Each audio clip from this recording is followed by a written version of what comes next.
Hello guys, welcome to the course National Test Abhyas questions on the NTA mock test questions. So these are the questions which are given in the National Test Abhyas, which is an app uploaded by the National Testing Agency or NTA, which is conducting the JEE Mains and the NEET examination. So here in this app, there are many mock tests given and we are picking up a selected questions chapter wise so that we can help you revise the concept and also you can have a look at the very important questions from this app. So in today's lecture, we are going to be talking about the group 18, that is the noble gases from the P block elements class 12th syllabus. All right. And here we are going to be discussing with you 15 very important questions. We have scanned all the questions. We have checked each and every paper which is given in these NTA mock tests. And out of that, we have selected a few so that we can give you the very important questions. Obviously, we will be leaving behind the repeated questions because there are so many tests and the questions they will get repeated. So we have just chosen the questions which were different and then we could teach you the whole topic with those questions. So it is going to be an important revision lecture for you people. Okay, so you can call this as a crash course, a revision lecture of group 18 elements today. And it is going to be with the help of MCQs, and these are the MCQs which have been put by NTA. So they are going to be very, very important. So please be with me till the end of the lecture and I assure you that you are going to have a quick revision of your concepts. You are going to be practicing lot many questions. You are going to be learning many ways to remember the various reactions of group 18. You are going to be seeing lot many things in this lecture. I am Dr. Ritu Johar, your educator from the channel H2O, the A to Z of chemistry, and I hope you're going to enjoy your learning with me. One thing before we begin is that we are going to be discussing 15 questions over here. You will be seeing one question at a time. I would want you to pause the lecture after you see the question. Try attempting it first of all yourself and then just move the lecture ahead and then you will be even seeing the solution to the question. You will be learning many tricks to attempt those questions. So shall we begin? All right. So let us start with question number one. Question number one says the charge on PTCl6 species in O2 PTCl6 and XePTCl6 is going to be +1 +1 +2 +1 +2 +2 and -1 -1. So what are you going to do? Well, you're going to just pause the lecture here, think of your solution and then check the correct answer. So, well, if you have thought of your answer, the correct answer to this question is going to be D choice. In both the molecules, we will be having PTCl6 having -1 charge. So, how do we explain this? Well, if you look at PTCl6, this can be written as O2 PTCl6, where O2 will be having +1 charge and PTCl6 will be having -1 charge. Similarly, in xenon compound, we will be having XePTCl6, also the similar fashion that we have O2PTCl6, where xenon will be having +1 charge and PTCl6 one will be having -1 charge. So in both the molecules, the charge on PTCl6 is going to be -1. Now, why is this my question number one? There is a reason for this. The reason is that this is the first compound, XePTL6. This was the first compound which was made for xenon. All right. So just let us look back at the history of this molecule. So in March 6, 1962, Neil Bartlett, he prepared a compound which was red in color, which was formulated as O2 plus PT F6 negative. So he reacted the oxygen molecule with PTF6 and this is the compound that he got which was red in color. When he made this compound, a thought came to his mind, and the thought was that the first ionization enthalpy of molecular oxygen, please remember this is molecular oxygen and not atomic oxygen, okay? So the molecule of oxygen, if it has to lose one electron, the ionization enthalpy value is 1175 kilojoule per mole, which is almost identical with that of xenon, that is 1170 kilojoule per mole. So he thought when the ionization enthalpy values, they are quite similar, why not make a compound for xenon? So you know this is very important because noble gases, they are considered to be noble, they are considered to be non-reactive. So till then there was no compound for the noble gases.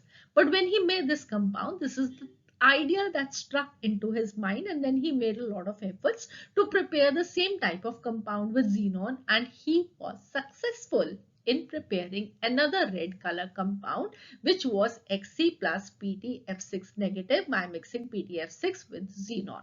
Okay, so this is how the first molecule from the reaction of xenon and PtF6 came into being, and after that many compounds of xenon were made. Okay, so this is something that is really very important for you people to remember also, because this is the first molecule in the history of mankind from the noble gases. Okay, so that is why this is my question number 1. So now the question number 2, this is which of the following equations is correctly related to xenon? Okay, so xenon, this on reaction with fluorine in the ratio of 1:20 is going to give us FeX6, and on hydrolysis this XeF6 is going to give us xenon. Then xenon in excess combining with fluorine in the ratio of 2:1 will give us XeF2. On hydrolysis this will give us xenon. Xenon in the ratio of 1:20 with F2 is going to give us FeX6, which on reaction with SiO2 is going to give us xenon, or all of the above they are correct. So this question again, why this is important, because this is talking about 3 different types of reactions for xenon and xenon compounds, which are very, very, very important for you people. First of all, you have to understand the reaction of xenon with fluorine, because why this is very important is, well, because xenon, this is a noble gas. Noble gases, they are generally not reactive. But we see that xenon, this is reactive. So why it is reactive? We have come to know that the ionization enthalpy of that is quite similar to that of oxygen. But in its reaction, you will be seeing all the compounds of xenon, they are going to be either with fluorine or they are going to be with oxygen, the two most electronegative elements of the periodic table. Okay, so we have xenon combining with fluorine, and some ratios are given over here which are very, very important for you people to remember. And then we have a formation of xenon fluoride compounds, XeF2, XeF4, XeF6, and all these compounds on hydrolysis give certain products. Again, those set of reactions, they are very, very important for you people, and they are in fact very frequently coming in the examination. So that is why these reactions, they are very important for you people. So first of all, you have to obviously attempt them, and then we will be discussing them. And then I will be giving even you a story form to remember these reactions very well. All right, so do them first of all yourself. So well, the correct answer to this question is B choice. Okay, now how did we come to B choice? Let us talk about it first of all.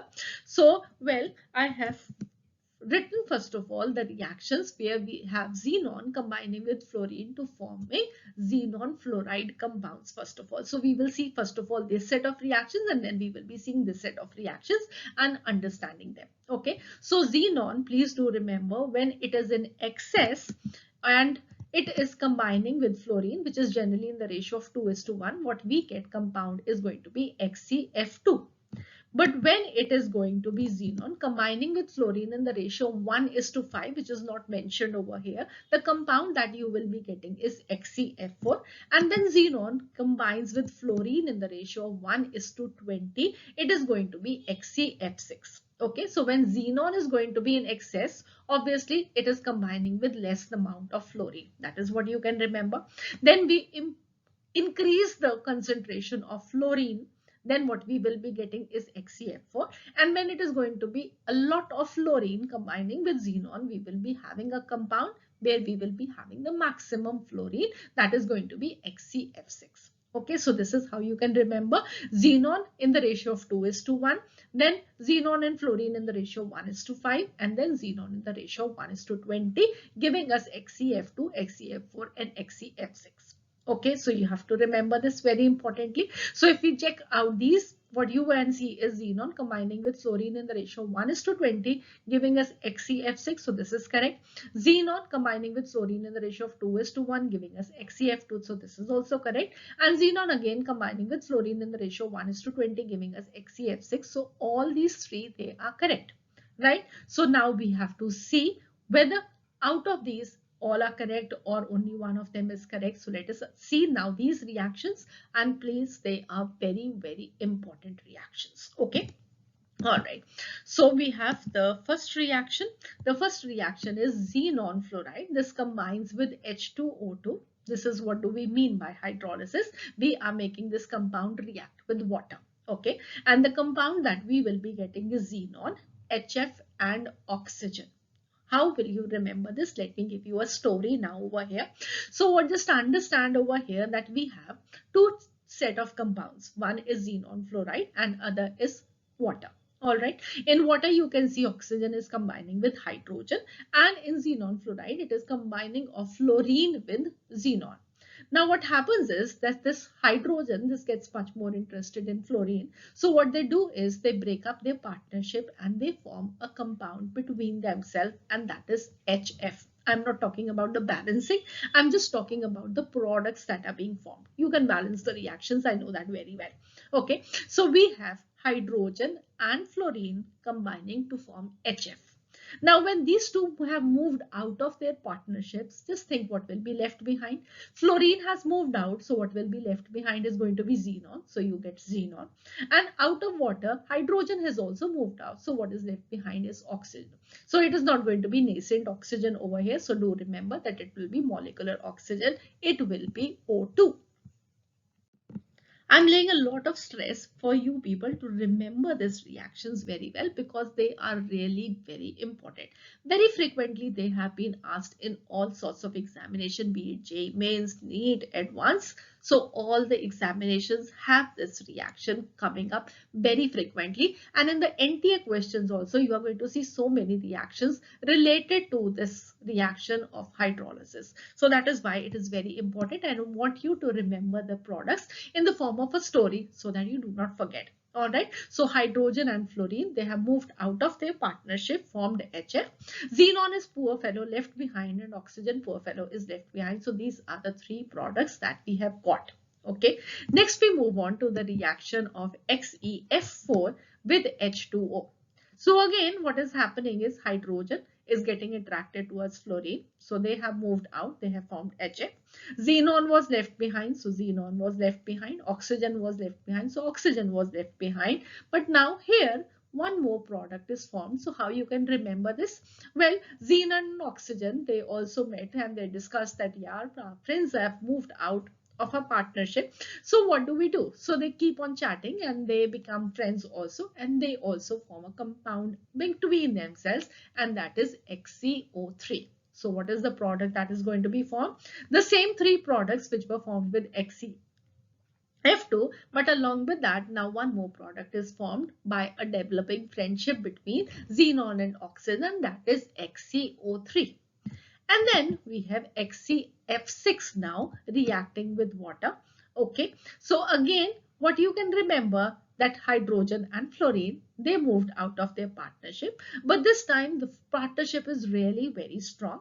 And xenon and oxygen, which were meeting very frequently, now they say that we do not want to remain separate. We will be also forming a perfect partnership. Right? So what is formed? Xenon and oxygen, they also want to carry on the partnership that they have made, and we have XeO3. So XeO3 and HF is what we have. Right? So XeF2 plus water will be xenon, oxygen, and HF. XeF4 will be xenon, HF oxygen, and along with that, a developing new partnership XeO3. And when that partnership has firmed up, when xenon and oxygen, they are no more existing. They are existing as partners, XeO3, and already the HF was there. Okay, so I hope you like the story and you will be remembering the products very well. Now here you can see one more reaction, that is XeF6 reacting with SiO2. So what is going to be the product form? So let us look at that also. So we have XeF6 reacting with SiO2 to form XeOF4 and SiF4.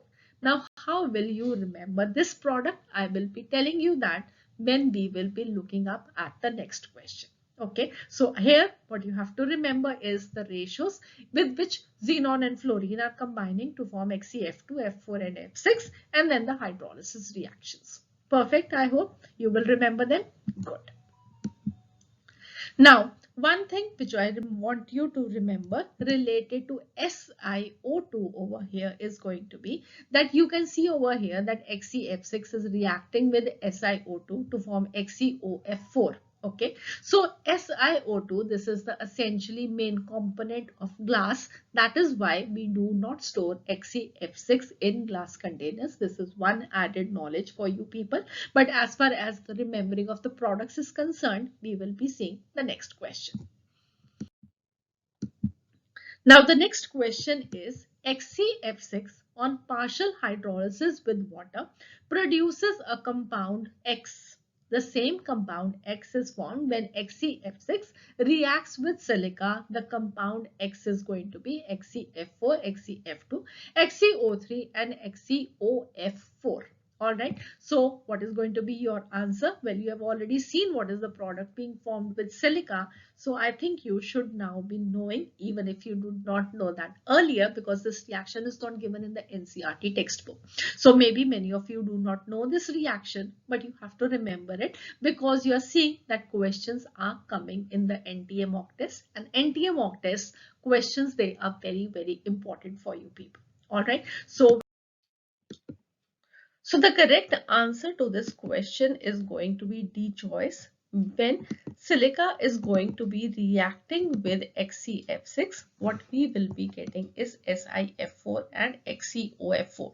How we will remember this reaction, I'll just now tell you, because we have to do now a partial step-by-step hydrolysis of XeF6. So now look at this, how you will remember this, and from that we will be remembering this as well. Okay, so first of all, we react XeF6 with water. So this is going to be just 1 mole of water that we are going to put over here. And very simply, the product that has to be formed, what is going to be it? Just see that you have in water 2 hydrogen atoms. So combining with 2 hydrogen atoms are going to be 2 fluorine atoms. So the first product that we will be forming is going to be 2HF. 2 hydrogen, 2 fluorine forming 2HF. And then the simple product is going to be adding all the atoms which are going to be left behind. We have xenon left behind, so put a xenon, oxygen from water, and the 4 fluorines from F6. So it is going to be XeOF4. Okay, and you can now very similarly see that XeF6 plus SiO2 is also giving us the same compound XeOF4, and along with that, because here in silica we have Si instead of hydrogen, so we will be getting the silicon fluoride from here. All right, so here we have HF, here we will be having SiF4. Perfectly fine, I hope no problems. Now next we move on, that then this is going to be a further reaction with water. We will be putting some more water. So what will happen? We will be taking XeOF4 plus water. Again we have 2 hydrogen combined with 2 fluorines, so again 2 HF will come out, and then add up the rest of the things again. So we will be having a xenon, 1 oxygen, second oxygen, so O2, and 2 fluorines left behind, so F2. So what is going to be the product? 2HF plus XeO2F2. Further reaction will take place. So what will happen? XeO2F2 will now react with water to give us 2HF, and along with that now XeO3 will be formed. So 2 fluorines gone. What will be left behind is XeO2 and this 1 oxygen, so XeO3. So now these are the three reactions. So if somebody asks you that what is going to be formed when it is going to be a partial hydrolysis, so if it is reacting with 1 mole, it will be forming XeOF4. If it is reacting with 2 moles, it will be XeO2F2 that will be formed. And if it is going to be a complete hydrolysis, it is going to be XeO3 that we will be forming. So we will just add up all these reactions to get the overall reaction for complete hydrolysis that you just now learned. That is going to be XeF6 plus 3H2O will be giving us 6HF and XeO3. So XeOF4 will be cancelling out. This will be cancelling out with this. So XeF6 plus 3 moles of water, 1, 2, 3, and this is going to be 6HF, and these two cancelled out, so XeO3. Okay, so this is the overall reaction. Similarly, this reaction with silica can also proceed forward the same way. So first of all, XeOF4 will be formed, then XeO2F2 will be formed, and then XeO3 will be formed. Okay, and XeO3, this is an explosive solid. So XeO3 being formed in the reaction when XeF6 we have put it into a glass container, well, this is forming an explosive solid. So which means that you should never put XeF6 in a glass container. Okay, so this is what you have to remember.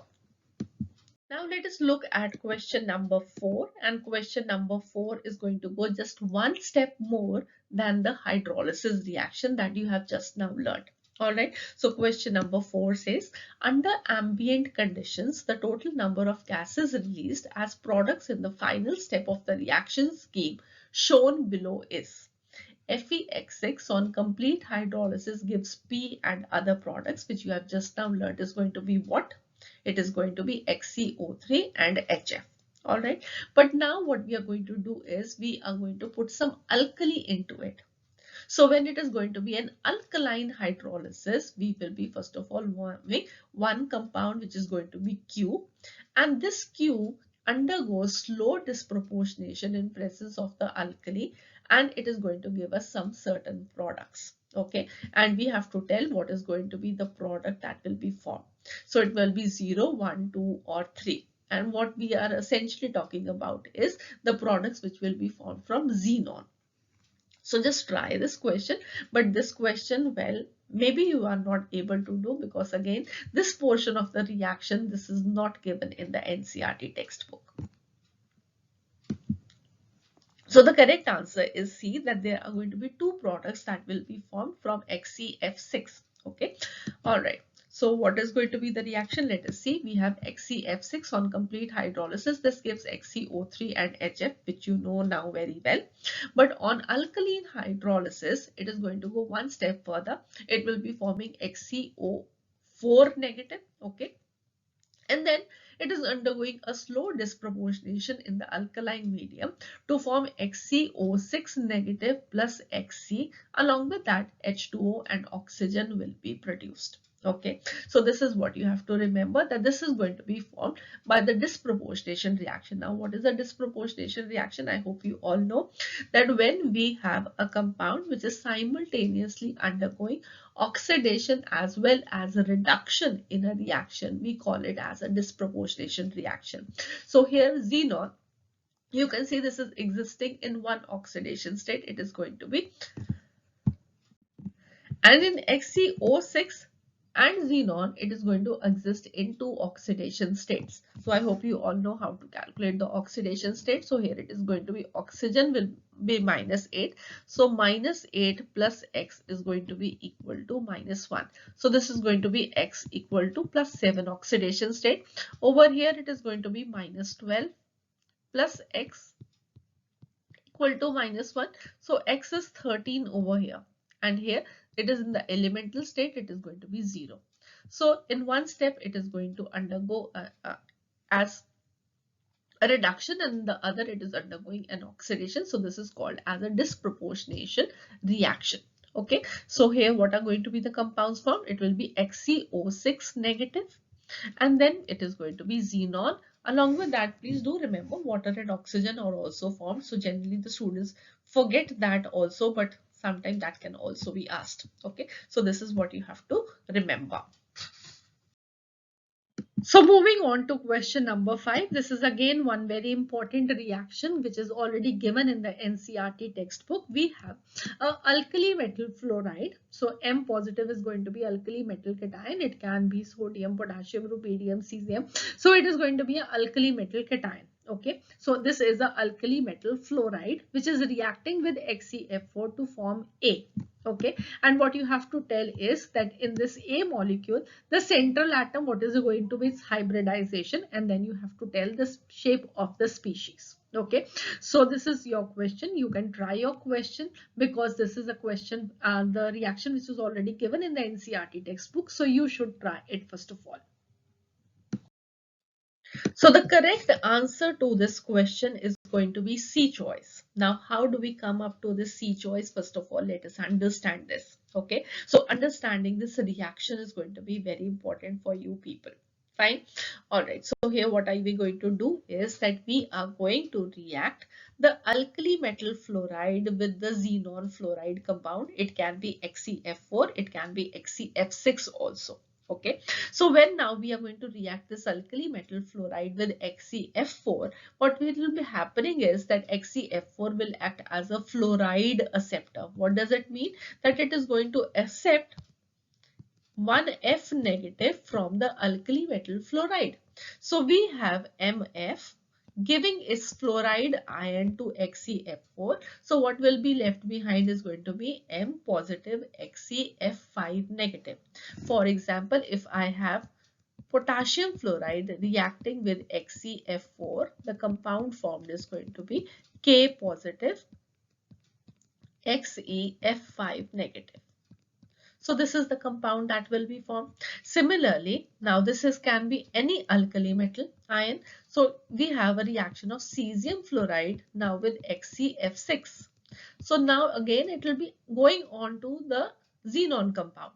So we will be having cesium positive formed and it is going to be XeF6 negative formed. Okay, so I hope now this is clear to you, and then you just simply have to find out the hybridization of the central atom in XeF5 over here. Okay, so that you can do, I hope, because you've already done chemical bonding. And in the upcoming questions, I'm going to talk a lot about these structures, hybridization and the shape. So we will be talking about that over here, but I'll give you the structure of this.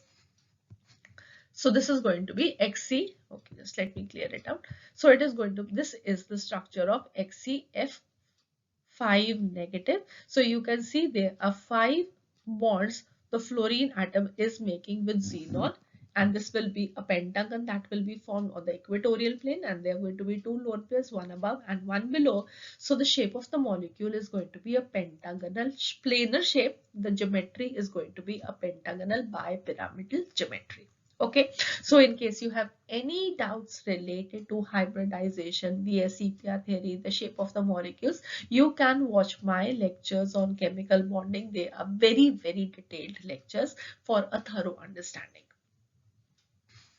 So now let us look at one more question and one very important reaction again. So here now in this question, we have a reaction between XeF2 and AsF5 in 1:1 ratio, and you have to tell what is the product that will be formed. Okay, so you can again think of the answer and then let us discuss it.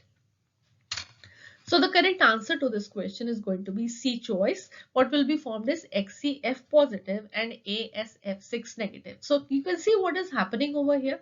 We had XeF2 and now we have XeF positive, which means that one fluoride ion from the xenon compound has now shifted to AsF5 and it has formed AsF6 negative. In the previous case, there was an alkali metal fluoride which was giving its fluoride ion to the xenon compound. So it was acting as a fluoride acceptor. But in this reaction, it is acting as a fluoride donor. So remember, whenever it is going to be a reaction with alkali metal fluoride, it will be acting as a fluoride acceptor. And when it is going to be a reaction with the non-metal fluoride, it is going to act as a fluoride donor. Okay, so it will be donating F negative and it will be forming a complex with the covalent pentafluorides like AsF5, SpF5 and PfF5. So XeF2 plus AsF5 on reaction is going to be donating now its F negative. So F negative is going to go from xenon fluoride to AsF5. It will be XeF positive that will be left behind and AsF6 negative that will be left behind. Okay, so similarly you can write one more reaction. It is going to be XeF4 also. If it is going to be XeF4 and now this is reacting with, let us say, SbF5. So what will be formed? One F negative is going to go from XeF4. So it will be XeF3 positive that will be formed. And it is going to go to this. So it is going to be XeF6 negative. Okay. Similarly, you can write it for XeF6 also. So XeF6, when let us say it reacts with BF3. Okay, so what will be the product that will be formed? This is going to be XeF5 positive and BF4 negative. So, okay, I hope this is clear to you people how you're going to do these reactions. So it has to be a non-metal fluoride reacting with a xenon fluoride. It is going to act, the xenon compound will be acting as a fluoride donor. And when it is going to be reacting with the alkali metal fluoride, it is going to act as a fluoride acceptor. So question number 8 is the shape of XeOF4 by VSEPR theory is going to be trigonal bipyramidal shape, square pyramidal shape, pentagonal pyramidal shape, or it will be an octahedral shape. So it is going to be again a test of your chemical bonding now. A lot of many questions related to the structures coming up for you people, and these have been asked by the NTA. So please, they are very, very important. So just choose your option. The correct option is going to be B choice over here. The shape of the molecule is going to be a square pyramidal shape. Sorry. All right. And the structure for XeOF4, you can look over here. So we have the xenon compound forming 4 bonds with the fluorine atoms in one plane. Okay, and then it is going to be forming a double bond with oxygen, and this is going to be on the axial plane. So this is going to be one pyramid that will be formed, and the second is going to be a lone pair. So therefore it is not going to be an octahedral shape. It is going to be a square pyramidal shape because the lone pair is never coming up when we are talking about the shape of the molecule. Now I am going to use this question to just revise finding out the hybridization, the shape of the molecules with you people. But please, if you want to have a detailed understanding of it, I'm requesting you that if you have any doubts relating to the shape of the molecule, the VSEPR theory, the hybridization, please do watch my detailed list. And if you just want to just simply revise what I'm just now going to talk with you people, you can watch one lecture of mine that is going to be 29th or 30th lecture of my playlist of chemical bonding. The title is Tricks to Hybridization. So you can just watch that lecture and that will be really beneficial to you people. Okay. So this is going to be one trick that I have discussed in that lecture that I'm sharing with you people, and it is going to be one more trick that I have given over there, and then all the structures related to the hybridization we have quickly revised in that lecture. Okay, so trick to find the shape of the molecule is going to be finding the steric number. What is a steric number? Well, the steric number is going to be the number of atoms bonded to a central atom of a molecule. It can be an ion also, plus the number of lone pairs attached to the central atom in that molecule or ion. Okay, and this is used in the VSEPR theory to determine the molecular geometry of the molecules. So how do we calculate the steric number? I'm giving you one trick over here. The other one is also available in my lectures of chemical bonding. Okay, so the trick is that you are going to find out the steric number by first of all finding out n and divide that by 8, and this is going to give us a q plus r by 2. Now what is n, what is q, what is r? Let me explain that. So n is going to be the total number of valence shell electrons of all atoms which are going to be present in that molecule or ion. If it is going to be an ion which is negatively charged, just add the number of negative charges to it, and if it is a positive ion, just subtract the number of positive charges. But just remember, this trick you will be able to use only when the value of n is going to be even. If it is going to be odd, you will not be able to use this trick, and then you will have to use the other trick which I have given in that lecture of mine in chemical bonding. Okay. All right. So now what is Q? Q is going to be equal to the number of sigma bonds or the single bonds that the molecule central atom will be making, and R is going to be the remainder. Okay. So this is essentially when we are dividing n by 8. So when you divide n by 8, you will be getting some quotient and you will be getting some remainder. Remainder may or may not be 0. Okay.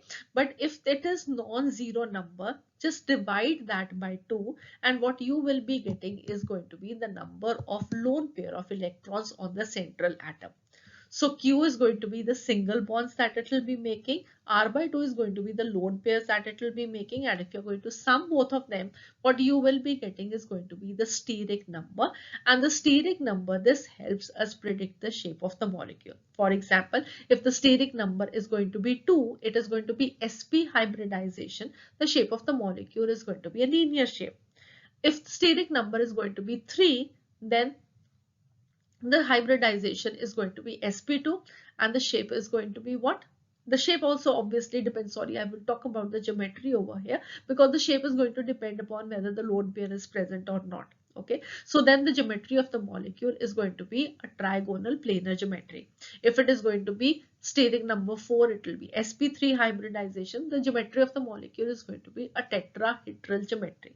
So have a understanding of this if you do not have it still in my lectures of chemical bonding, because this is very important for this lecture also, and it is going to be very important for your questions of chemical bonding also. Okay.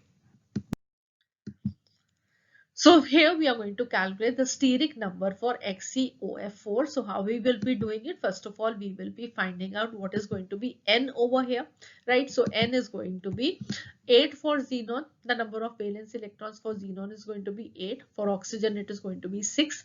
For fluorine, it is going to be 7. And there are 4 atoms of fluorine. So 4 into 7. This total is going to come up as 42. And then you're going to divide this by 8. Okay, so when you divide this by 8, it is going to be 8 into 5. 5 is going to be the quotient, and 8 5s are 40. So 42 minus 40 is going to be 2. So the remainder is going to be 2. And you have to divide this by 2. So 2 by 2 is going to be 1. So Q is 5. This means that xenon atom is going to be making 5 sigma bonds, and along with that there is going to be 1 lone pair of electrons present. And if you're going to total it up, the steric number comes up as 6. So there are going to be 6 hybridized orbitals. And when it is 6 hybridized orbitals, the hybridization is going to be sp3d2. So 1 plus 3, 4 and 2, 6. Okay, so it will be sp3d2 hybridization. And for sp3D2 hybridization, the geometry of the molecule is going to be an octahedral geometry when it is going to be all bonded pairs. Okay, so here we have one lone pair, but when it is going to be all bonded pairs, the geometry obviously that remains the same. So the shape also is going to be the same, octahedral. For example, in SFX6 Cl6, in XeO2F4, this is going to be the geometry and the shape of the molecule. Okay, but when we come up to XeOF4, the geometry is going to remain the same, the octahedral geometry, but because of the presence of one lone pair, the shape is going to become a square pyramidal shape. Okay, so now this is one position occupied by a lone pair, which we cannot see because what we can see is only the atoms. Okay, so it is going to be a square planar, and then it is a pyramid on top. So it is going to be a square pyramidal shape. So this is going to be the structure of xenon fluoride. Put it either way, oxygen up or below, that does not matter. Okay, so this is going to be a square pyramidal shape for the molecule, and the hybridization is going to be sp3d2. So this is how you can do for any of the questions that is going to be asked to you in the examination. Now the next question that we have is the number of bond pairs is X and the lone pairs is Y on xenon, the central atom in XeO3F2. The sum on X and Y is. So again, you can use the same trick that I just now told you to find out this answer to this question also. So, well, first of all, what we will be doing over here, I'll tell you just now the answer. But first of all, let us find out the steric number calculation. We will be doing it. Okay, so we have to find out first of all what is going to be N. So N is going to be the number of valence electrons. So xenon is having 8 valence electrons, oxygen is having 6 valence electrons. Multiply that by 3, and then fluorine has 7 valence electrons. Multiply by that by 2, and what you will be getting the total as 40. So 40 you have to divide by 8. The quotient will come as 5 and the remainder will come up as 0. Okay, so this means that the steric number is going to be 5. And 5, this is meaning that it will be making 5 sigma bonds and there will be no lone pair of electrons. The hybridization is going to be sp3d hybridization, and for sp3d hybridization we will be having xenon in the center. We will be having 3 oxygen atoms attached to it, okay, by sigma bonds, and 2 fluorine atoms attached to it by 2 sigma bonds. So this will make 5 sigma bonds.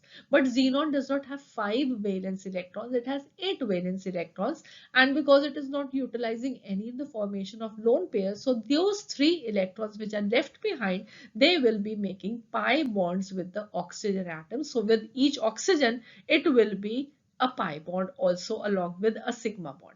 Okay, I hope now, first of all, finding out the structure of the molecule is clear. So this is the structure of the molecule, and the correct answer now for X plus Y is going to be 8. Why it is going to be 8? Because the number of bonds xenon is making is 8. 5 sigma bonds and 3 pi bonds. So it is 8 bonds that it is making, and there is no lone pair. So X plus Y is going to be equal to 8. So now let us see the next question. The next question says that we have XeO4 molecule which is tetrahedral having X number of p pi d pi bonds. You have to find out what is going to be the value of X. Okay, so you can again try the question and then look at the solution. The answer to this question is going to be 4. It is going to make 4 p pi d pi bonds. So how are we going to do? Well, first of all, let us find out the structure of this molecule. We will be finding out first of all the shape. So you all know how to find out the shape now. We will be finding out first of all N, the number of valence electrons. So N is going to be equal to, we will be having 8 valence electrons for xenon, 6 for one oxygen atom, and into 4 oxygen atoms. So this will come up as 32. Divide this by 8. You will be getting the quotient as 4, and 4 8s are 32. So it will be 0 remainder. So the steric number is going to be 4. So what this means is that the hybridization is going to be sp3 hybridization for steric number 4. We have to have 4 hybrid orbitals. Okay. Alright, now after this 4 hybrid orbitals, we now know that it will be making 4 sigma bonds and there will be no lone pair present. So the structure is going to come up as this. Okay, so xenon will be having 8 valence electrons, out of which it will be using 4 to make sigma bonds. So the next 4 electrons it will be using to make pi bonds because it does not have any lone pair. Okay, so this is what the structure of XeO4 is, and the geometry is going to be a tetrahedral geometry because the geometry we see it only by the number of bonds it is making. We do not count it, it is going to be double bonds. So this means 4 positions the oxygen atoms they are occupying, so it will be a tetrahedral geometry for the molecule. Okay, now but here the question that has been asked to us is how many p pi d pi bonds they are present. So for that you will have to write down the orbital configuration for these molecules. Okay, so we have xenon. So xenon is going to be having 5s2 5p6 configuration, but along with that the orbitals are also present which are vacant. And you have to remember whenever there is bonding taking place, these orbitals they have to be half filled. Only then it can be overlapping with the oxygen half-filled orbitals to form bonds. right? So what do we need? We need to half fill these orbitals so that we can form 4 sigma bonds with the oxygen atoms. Okay, so if you move on to third excited state, we will be having these 3 electrons moving into the d orbitals. But you still need how many? You need a sp3 hybridization, which means that even this should be half filled. So we will be moving on to the fourth excited state, where we will be having 1s and 3p orbitals, which will undergo hybridization to form the sigma bonds.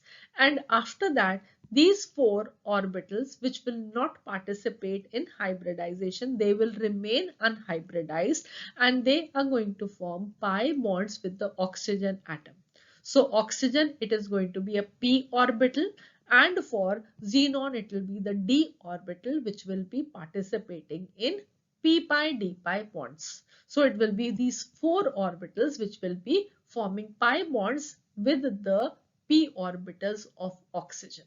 Okay, so I hope now this is clear how we are having the p pi d pi bonds being formed over here. Any type of question can be asked to you from any of the xenon compounds over here related to how many p pi d pi bonds are being formed. So this is how you are going to proceed with these type of structures. First of all, find out the hybridization, draw the geometry of the molecule, and according to that, draw the orbital structures for that. Okay. So next I come up to question number 11, and question number 11 says that the maximum that contains number of lone pairs is going to be IF7, XCF6, XCF4 or XCF2. So please now attempt it. Alright, so the correct answer to this question is going to be IF7. So how are we going to do it? Well, this should be very easy for you people. Iodine, this has 7 valence electrons. Okay, it is using all of them for forming 7 bonds with the fluorine atoms. So it will be having no lone pair of electron. But fluorine atoms, alright. So fluorine is just using one of its electron for forming a bond with iodine. So each fluorine atom will be left with 3 lone pair of electrons. 3 into 7 is going to be 21. So total number of lone pairs for IF7 is going to be 21. Okay, so please here be attentive and do not just count the number of lone pairs for the central atom. Okay, so it is asking you about the whole molecule. That is the trick over here. Okay, and next we have is XCF6. So XCF6 xenon has 8 electrons. It is using 6 for forming bonds with fluorine atoms. So it will be left with 1 lone pair of electron. And fluorine, again, it is going to be 3 into 6, 18. So the total number of lone pairs is going to be 19 for the molecule. Next we have is XCF4. So similarly, you can do over here for XCF4 also. So it is going to use 4 out of 8 for bond formation. 4 will be left. So 4 divided by 2 is going to be 2 lone pair of electrons for xenon.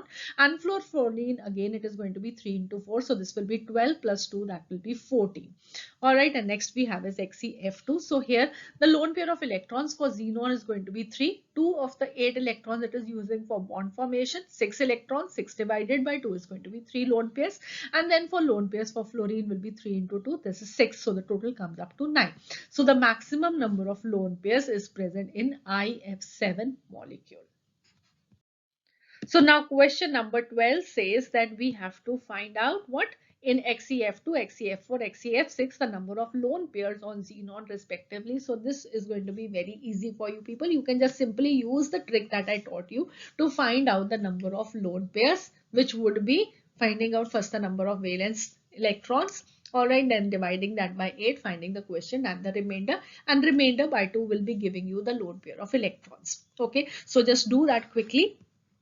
The correct answer is going to be D choice. I'll just show you the structures for these because that is going to be very important for you people. Okay, so we have XCF2.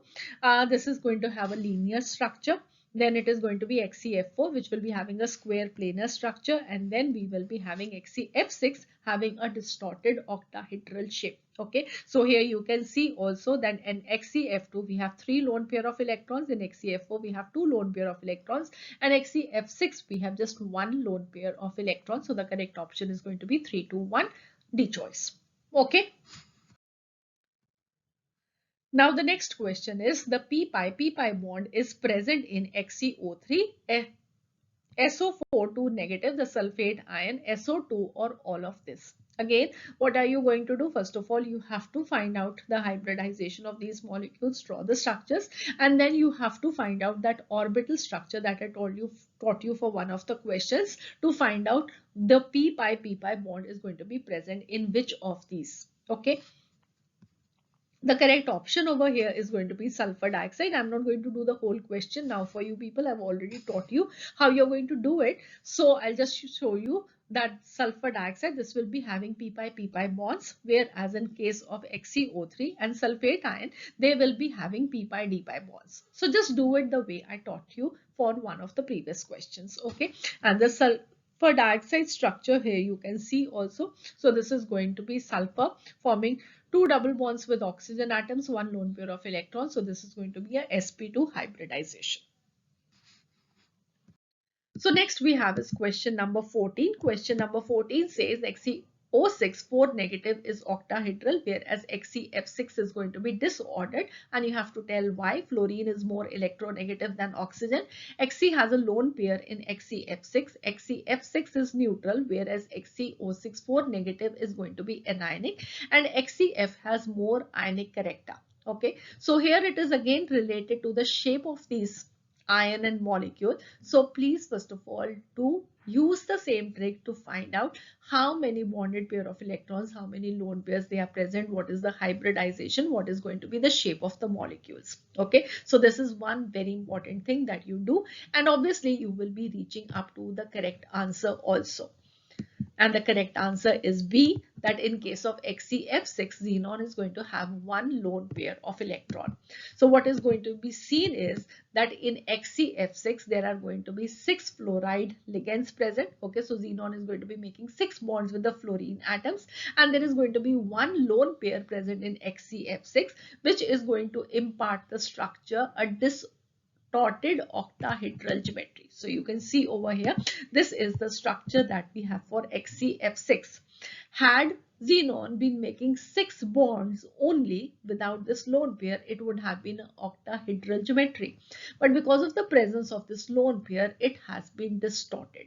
Okay, so this is not a perfect symmetrical octahedral geometry. This is going to be a distorted because of the presence of one lone pair of electron on xenon. Okay, and in case of XeO6 4 negative, when you are going to find out that there will be no lone pair of electron present, all the oxygen atoms, they will be forming bonds with the xenon. Okay, so there will be no lone pair present, so there will be 6 bonds.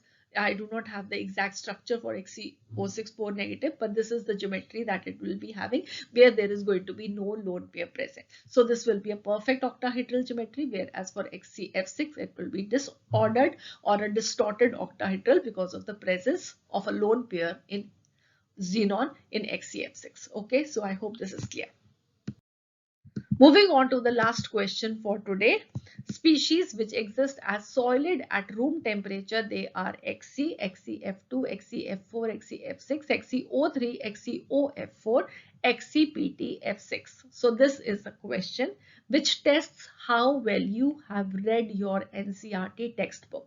That is why I have put it as the last question, because I really wanted to emphasize with you people that reading the NCERT textbook is very important, and not reading it just once. Read it at least 5-6 times so that you have a clear memory of each and every line which is given in the NCERT textbook, each and every word which is given.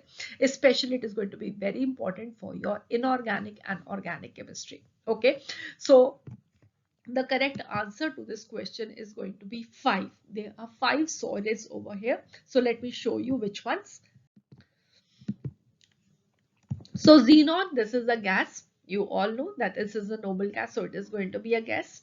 XeF2, XeF4, XeF6, they are all colorless crystalline solids. This is given in the NCERT textbook. You just have to read it a bit more carefully now. Okay, XeO3, do remember this is going to be a colorless explosive solid. I've already told you that it is explosive in nature, and it was also found when we were reacting XeF6 with SiO2. That is why I told you that we do not keep it in glass containers. Okay.